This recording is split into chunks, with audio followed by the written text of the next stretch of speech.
ഇടിയപ്പം എങ്ങനെയാണ് ഉണ്ടാക്കുന്നത് നോക്കാം. ഇത് 1.5 കപ്പ് ഇടിയപ്പത്തിൻ്റെ പൊടിയാണത്.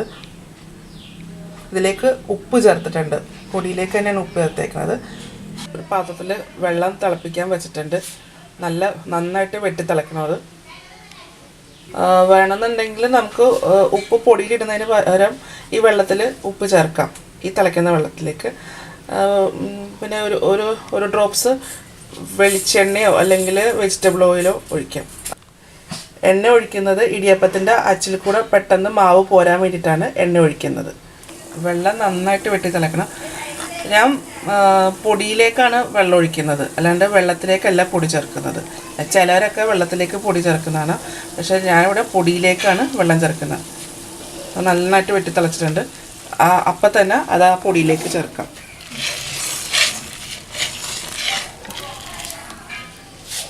നല്ല ചൂടോട് കൂടി തന്നെ ആ വെള്ളത്തിലേക്ക് ചേർക്കണം.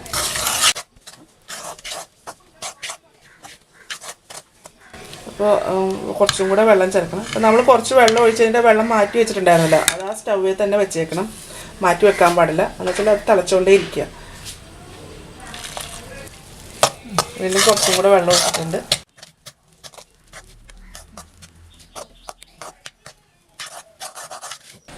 ഇതിപ്പോൾ നല്ല ചൂടായിട്ടാണ് ഇരിക്കുന്നത്. ഒന്ന് ചെറുതായിട്ടൊന്ന് ആറിക്കഴിഞ്ഞ ശേഷം നമുക്ക് കൈ കൊണ്ട് ഇതൊന്ന് മയപ്പെടുത്തിയെടുക്കണം. അതാണിപ്പോൾ മാവിൻ്റെ പരുവം. നല്ല സോഫ്റ്റായിട്ട് ഇരിക്കുന്നത്. ഇനി ഇത് നന്നായിട്ട് ചെറിയതായിട്ട് ചൂടാറിക്കഴിഞ്ഞ ശേഷം ഇത് നന്നായിട്ടൊന്ന് മയപ്പെടുത്തിയെടുക്കാം. ഇപ്പം നമുക്ക് പിടിക്കാൻ പറ്റത്തില്ല, ഇത് നല്ല ചൂടായിട്ടിരിക്കുക. മാവിൻ്റെ ചൂട് പോയിട്ടുണ്ട്. ഇനി ഇതൊന്ന് നന്നായിട്ടൊന്ന് മയപ്പെടുത്തിയെടുക്കണം.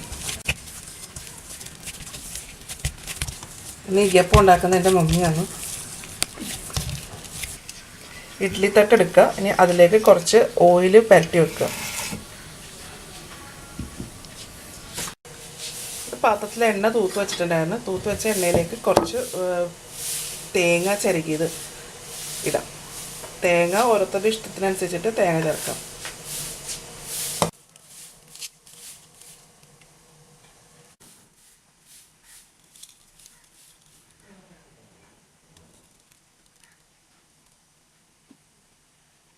പീച്ചിയ മാവിനെ നമ്മൾ ഇഡ്ഡലി പാത്രത്തിലേക്ക് മാറ്റാം. ഇതിപ്പോൾ ഇടിയപ്പം വെന്തിട്ടുണ്ട്. ഇത് ചൂടാറി കഴിയുമ്പോൾ ഇത് വേറെ പാത്രത്തിലേക്ക് മാറ്റാം. ഇത് ചൂടോടുകൂടി ഇളക്കാൻ നോക്കരുത്. ചൂടോടുകൂടി ഇളക്കി കഴിഞ്ഞാൽ ഇത് പൊട്ടിപ്പോവും. ചൂടാറി കഴിഞ്ഞ ശേഷം മാത്രം ഇത് ഇളക്കിയെടുക്കാം. ഇടിയപ്പം റെഡി ആയിട്ടുണ്ട്. അപ്പോൾ ഇതെല്ലാവരും ട്രൈ ചെയ്ത് നോക്കുക.